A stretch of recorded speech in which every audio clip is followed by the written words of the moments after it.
As we're televised to a great audience in the Gold Coast, I'll say a big hello to my Northern Star Rising Stars family on the Gold Coast.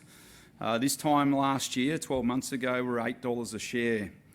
So when we hit $17 on Monday, I was hoping to come here and rename my 10 cent per share crowd to $10 a share crowd. But unfortunately, we're being sold off a bit like discounted cruise tickets at the moment.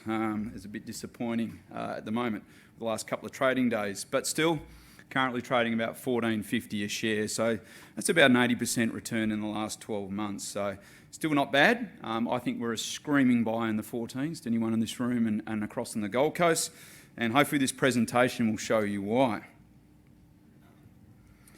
Quick disclaimer.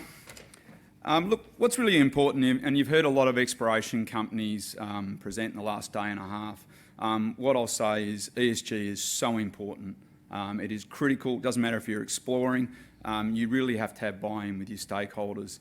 And at Northern Star, ESG excellence is core to our business. It is super important. It is getting more and more relevant as days go by. Once companies sort of get past that 500 mil market cap, you're about to experience what we deal with every day. But it is important. It is core to our business. It is one of our core values. And it's super important to have this in place from day one. As Paul said, we've been around a little bit, so we don't need too much of an introduction, but I just want to identify a couple of things.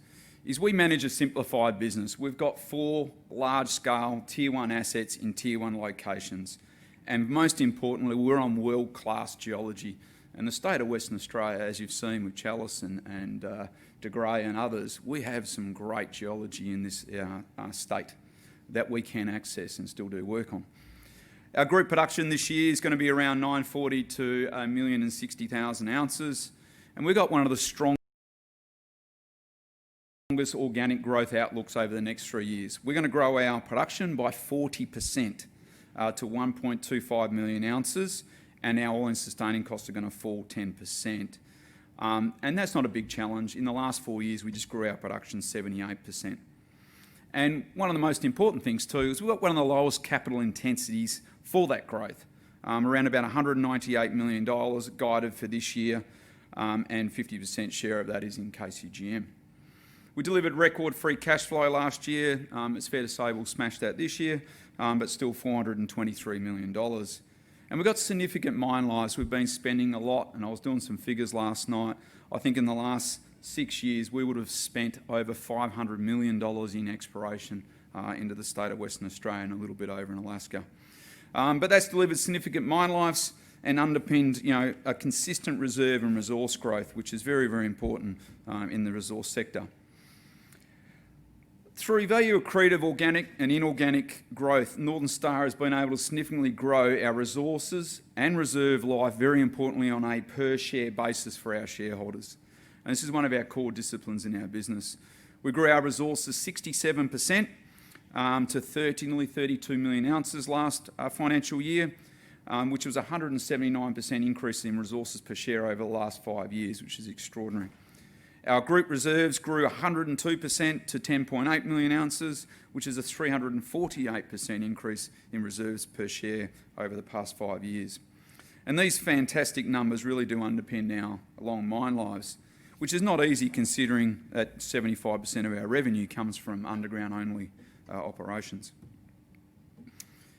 One thing we've always said, you really aren't a complete business unless you pay dividends back to shareholders, and it doesn't matter what sector you're in.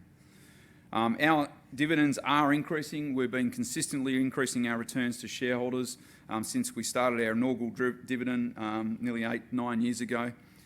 Our final dividend this year was up 27% to 9.5 cents per share, fully franked. That was $70 million we gave back. We also announced at the same time a special dividend of 10 cents per share, which was another 74. So it took our full year payout for last financial year to $200 million.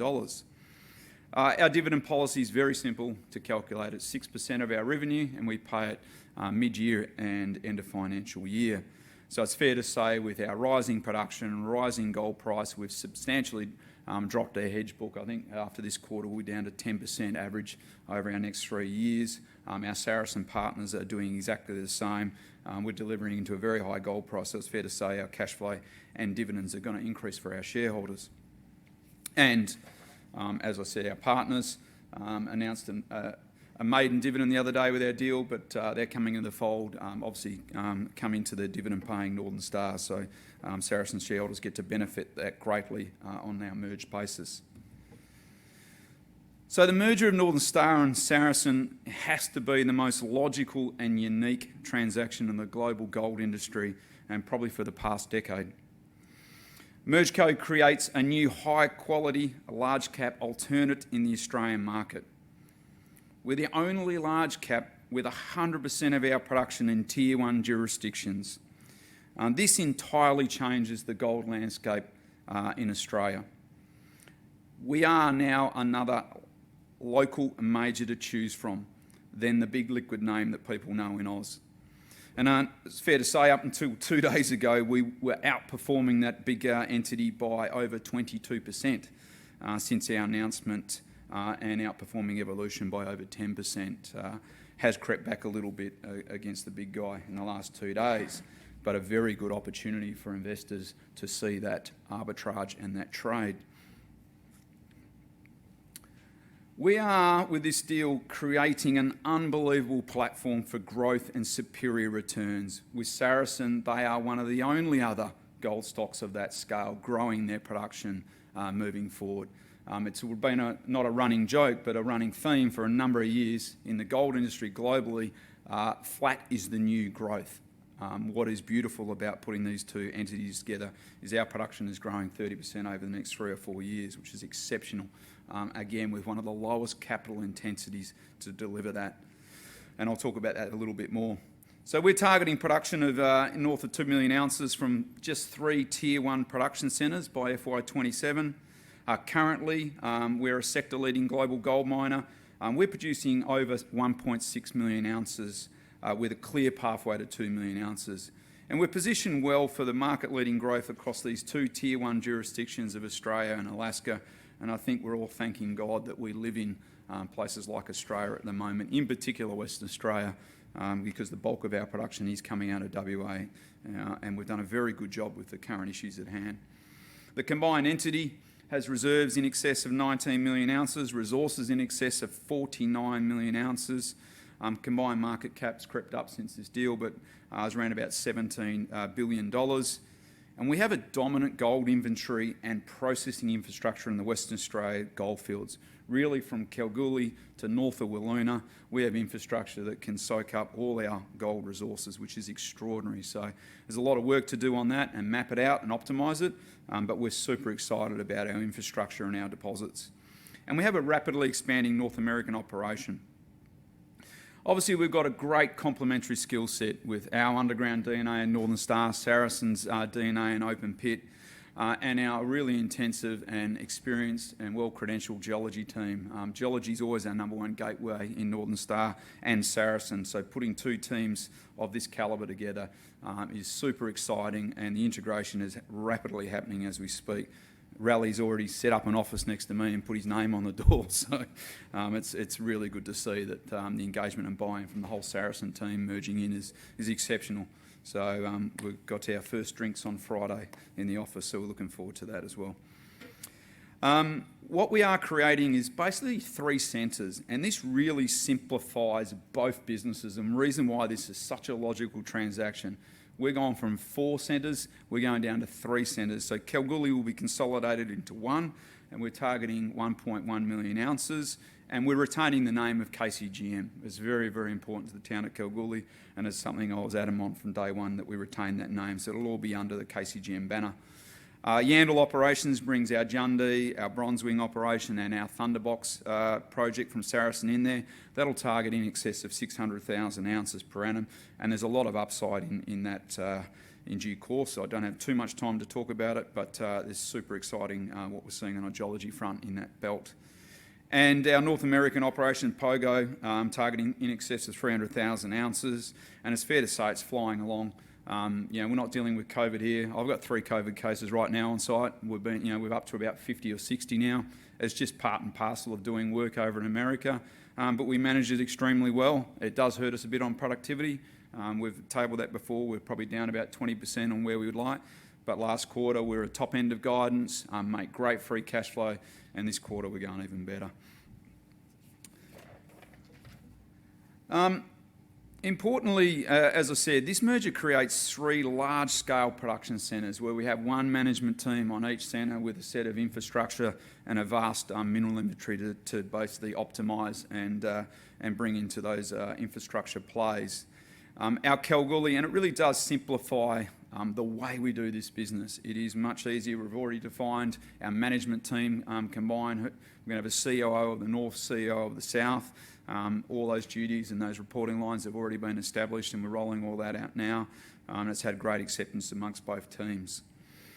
And we are consolidating world-class gold systems, and from the time I bought my first mine in Paulsens, one thing we've always done is you consolidate areas. It's critical when you've got great infrastructure and you've got great geology. You try and consolidate those regions, and what better way to consolidate Kalgoorlie?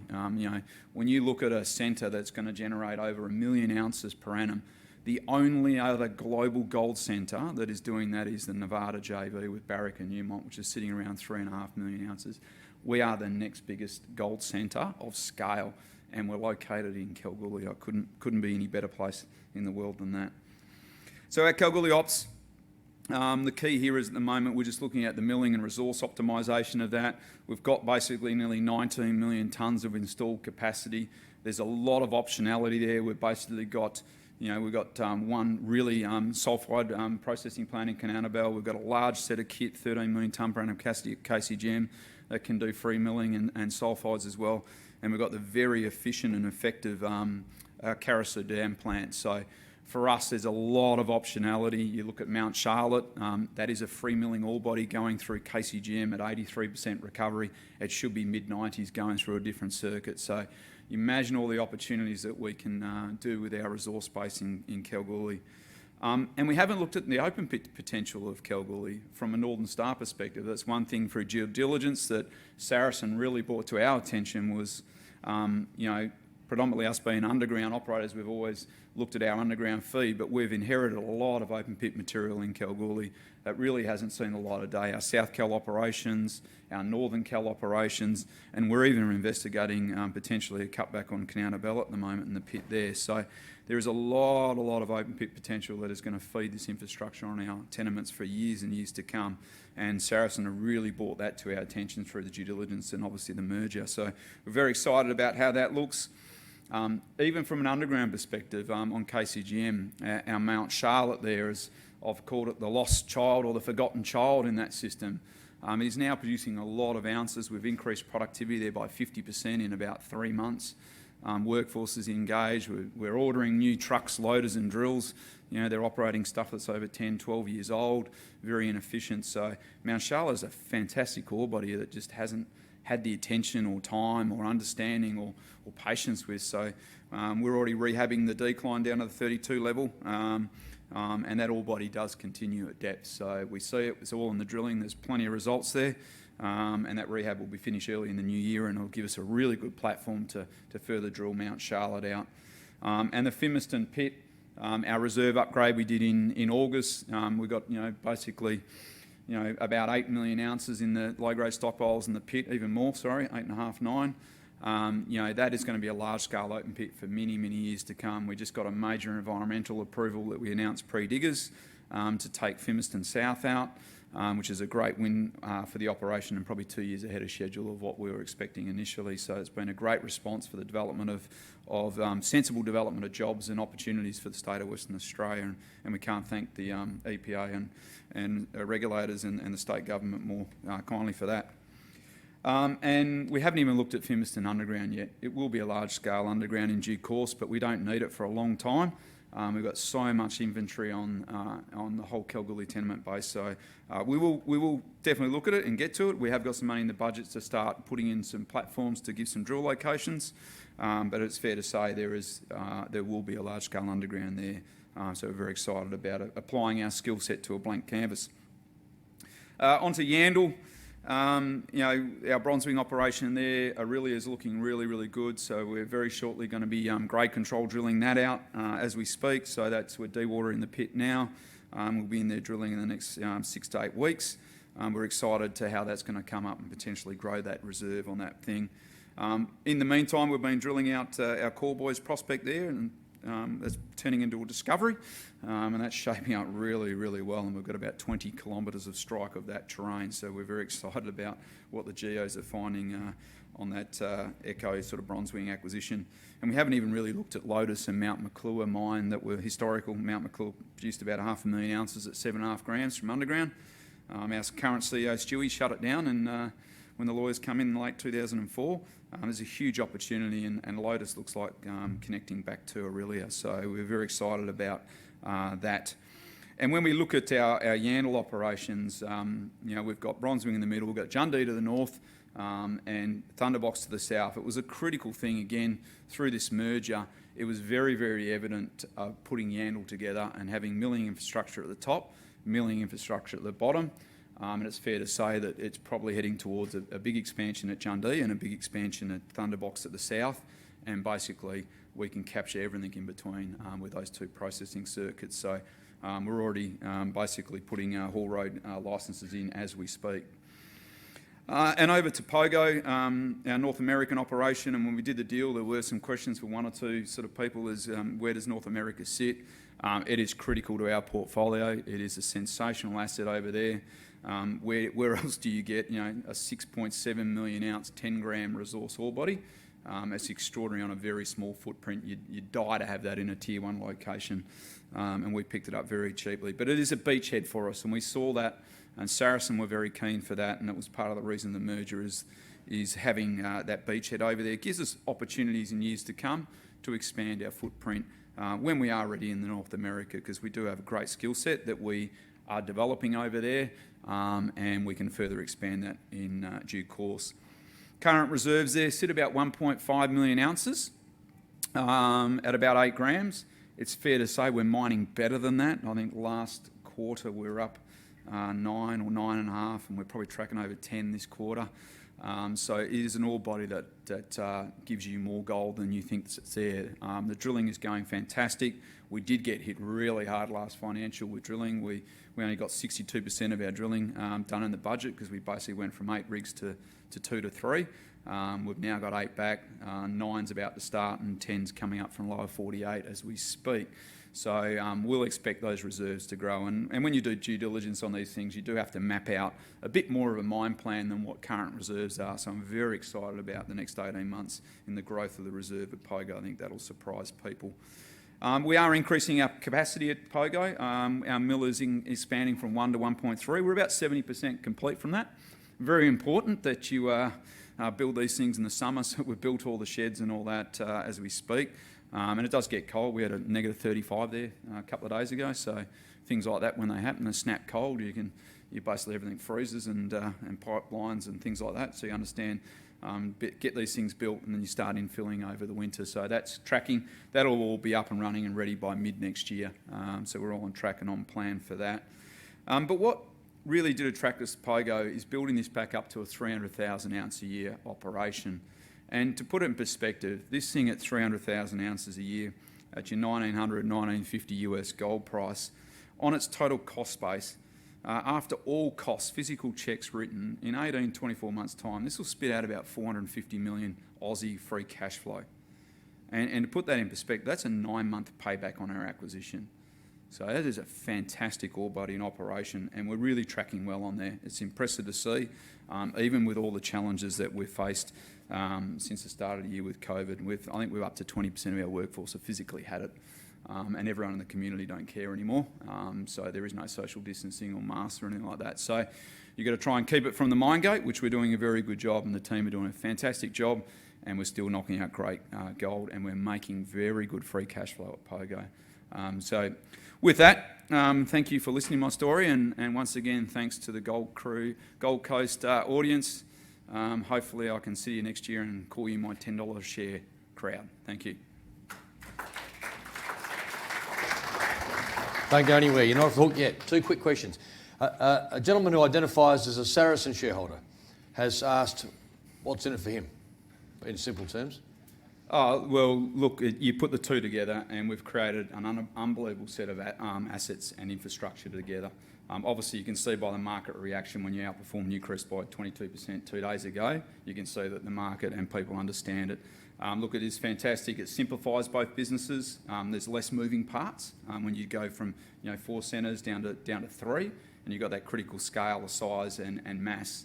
And we haven't even really touched on the synergies yet. There's still a lot more to do. I think we put out $1.5 to $2 billion of combined synergies. Some of that comes from corporate tax shield. A lot of it comes from corporate G&A and also mill infrastructure. But we still haven't delivered the key piece, which is all the material flow, all the opportunity, all the further deposits we can dig up that were pushed out. We can optimise capital and expansionary capital across the entity. Saracen were very capital intensive over the next 3 or 4 years. We were very light, so we can balance that out and put it in the right areas that can generate the best returns for all shareholders. So. And one of the other questions was, someone said, Bill always talks about organic growth. Will the merger allow more or less organic growth? Well, we were growing 40% in the next 3 years. They were growing 20 to 25% over the next 3 years. So combined, we're about 30%. So, but what it does enable us to allocate capital into the right areas to get the best return. If we look at our Yandal operations, bringing Aurelia online is simple. Upgrading Thunderbox looks really simple. That brings in a lot of other deposits that they wouldn't have brought in. They can slow down some of their future-proofing activities as well. We can concentrate on KCGM a little bit more as well with the combined balance sheet. So it gives us a plethora of opportunities. And one final question. We've got a lot of people watching from overseas, Bill, and fund managers and from overseas. One of the questions obviously here is, does the greater increased balance sheet and production profile increase the appeal of the company?